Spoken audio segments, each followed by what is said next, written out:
What is up, YouTube?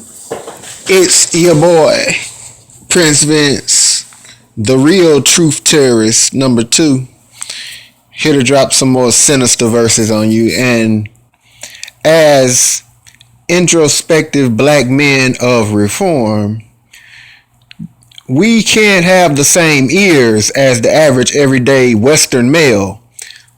We can't have the same interpretation of what's really going on around us. We have to know what's being said and what's being thought and what's really being presented in a higher sense of looking at what the Western woman, specifically the black woman, is saying. And I'm going to go over about 2-3 things that you will often hear. And in the vast population that is North America, you have to keep in mind there's 320 million people.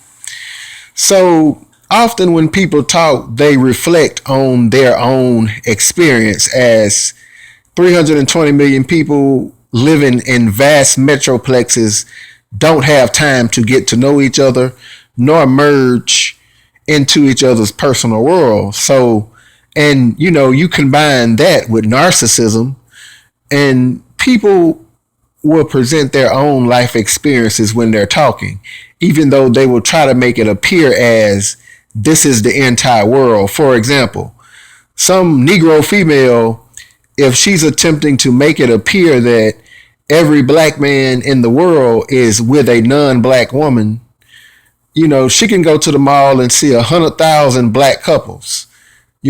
She can see 300 black men and women, and maybe 25% of them will be coupled up, booed up, as they say. And maybe she'll see 5 or 6 interracial couples. But to hell with those 100 to 150 black couples she's seen. Her entire world will be, or her entire little propaganda that she presents to the world is going to be that I saw black men all hugged up and booed up with white women at the mall. So people speak from their own experience. Just keep that in mind. Anyway, what a woman is really saying. Now, there's something that I've been hearing on an almost continuous basis over the last few years. I've heard many men rant about it, and I've heard it myself coming from women. And I think, you have to know what a woman is saying when she says it. And it pertains to, I guess, what they try to say is the quality of men that they mess with or choose to be with. And that's my perspective, you get what I'm saying? Because often you'll hear women say, these men around here want to be taken care of. They don't want to work. What that means is the men in her life whom she chooses to be with don't want to work. Because you can hear on a constant basis black brothers say, okay, the unemployment rate, it varies from area to area. But nationally, it's supposed to be for black men somewhere in the range of 15 to 17% unemployment. That means 83 to 85% of black men are employed. So what exactly does a woman mean when she says that she keeps running into men that are unemployed and don't want to work, but just want to be taken care of? And I always say there exists something in nature that I refer to as that which you're going to come to me for, and you absolutely positively must have it, even if many other things you want and desire can be found elsewhere, but you will not take them there.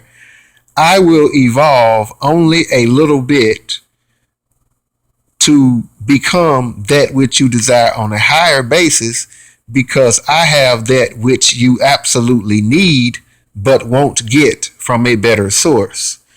And this is the mentality of a lot of guys who may be a woman's preference. Maybe he's built the way that she likes. Maybe he has her perception of a very masculine man. Maybe it's just that she wants a standardless simp raised in a single mother home whom she can boss around and bitch to and, be a slut. And there's very little to nothing he can do about it. So, she chooses him. And if only she's going to get with him, and at the point at which he knows that, he's not going to improve himself to do much more. So, in an overwhelming sense of thinking, it's actually the men that she chooses to get with who know that she's just not going to get with anybody else. From about 2001 till about 2004, I was with a woman, and we lived in an apartment complex where there were several other men who worked, got up at the same time every day and went to work. And I lived with this woman and I didn't pay her nothing. And she would always complain about me not having no rent money for her. But, it's like right across, a guy in the unit right across from us, he got up and worked every day. And women are so dumb often that they don't realize that a man is very keen to his environment. And I'm very keen and I'm very aware and I'm very cognizant that there are males in this apartment complex who you could just walk right up to them niggas and say, hey, let's go out and have a pizza Friday night if you're not doing nothing, Raymond. And, if Raymond is a guy you like, maybe you and Raymond just do something smart. I go so far as to say, even if you and Raymond are only friends, if only he's friend material, how about y'all just move into a 2-bedroom together and split the rent? And y'all will both be paying a lot less and saving all type of money. But often women think that men can't figure these type of things out. That you could easily go and have an easier life at Raymond, but you got me up in here because you can't find anybody else that will make you orgasm the way I do. I know that I make you come all on this deck. So I don't have to do that much else. And there are many other niggas around here who apparently you sized them up and they can't make you come on their dick the way I do. So I don't have to give you nothing now. That was my mentality back in the day. Since then, I always want my own place because I just don't want to live with a woman and have her bitching and have to deal with her bitching and whining. I'd rather have a woman come over here and be able to show her the door, at the point at which she wants to start bitching and moaning. So when a girl say that all the men around here don't work and that these men are looking to be taken care of, them are the niggas that she's talking about. Because think about it also on a deeper level, what exactly is it that is so hard about finding a man that does not work? In almost every major city, there's an area always known as Industrial Park. It's usually where your more blue collar men go to work. You could easily go to the Subway place or to the pizza place or to the burger joint on one of her off days and go to Industrial Park and go out to those tables, those benches that sit outside where the men take their breaks at and offer some big buff strong dude with a job or some handsome brother a free meal and tell him, hey, me and you meet for coffee or cappuccino one day, or let's have a gallon of beer down at the sports bar, a pitcher, and by default of being in Industrial Park talking to a man on break, you automatically got a man with a job. And then you hear some women say, well, he ain't got no car. You can find a man with a car just by chilling at the damn car wash on the weekend. It ain't nothing but individuals with cars pull up. So what the hell is she talking about when she talk about men that ain't got no job, a man that ain't got no car, a man that don't want to help her pay no bills? That is the big dick nigga that is all up in her uterus and got her climaxing all over the place like she ain't never climaxed before. She's stigmatized on certain men. And they know that, so therefore they ain't got to do nothing. They're very compelled to do nothing else. So when a woman say that a man ain't got no job, and I was going to give several examples, but that's the one I wanted to cover. And the deeper sense, and this is just speaking on the deeper sense of what women are saying.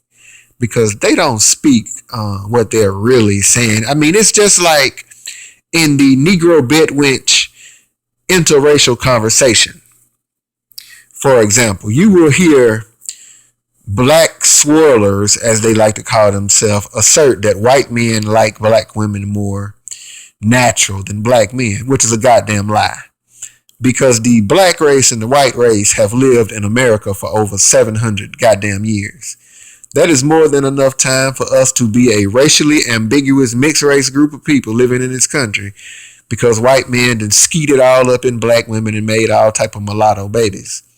But if a motherfucker can whoop your ass for 250 years in some goddamn cotton fields and sugarcane plantations down south, then he doesn't desire you as a wife. And what that is a self-hating, irrelevant view that people have of themselves, where out of self-hatred, you can't say anything good about yourself. So that which you can produce, i.e. a black man or a melanated man, nothing that he says is of relevance to you if he says that you're beautiful.